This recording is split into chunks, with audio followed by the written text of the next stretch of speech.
So, good day po sa lahat. So, ito po siyang Ilo, operator ng Smart 60cm DTF printer dito sa OYO. So, last week nakapag-run po ako ng 166 meters.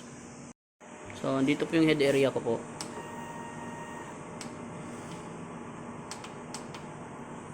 So, panatilin po natin malinis yung area na to.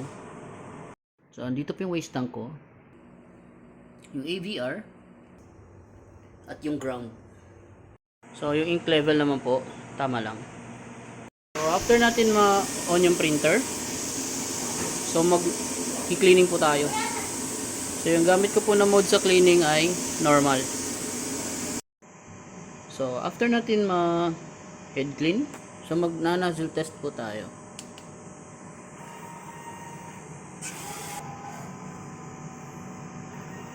So, titingnan po natin yung mga lines kung buo po. So, pag nakita na po natin buo yung lines, pwede na po tayo mag-start sa printing. So, andito po yung mga new supplies ko po. So, dako naman tayo sa mga na-consume. So, last week, consume po ako ng 2 bote ng white ink, 5 packs ng white powder, at 2 60cm DTF film. So, punta naman tayo sa DTF output. So, last week nakapag-run po ako ng 166 meters.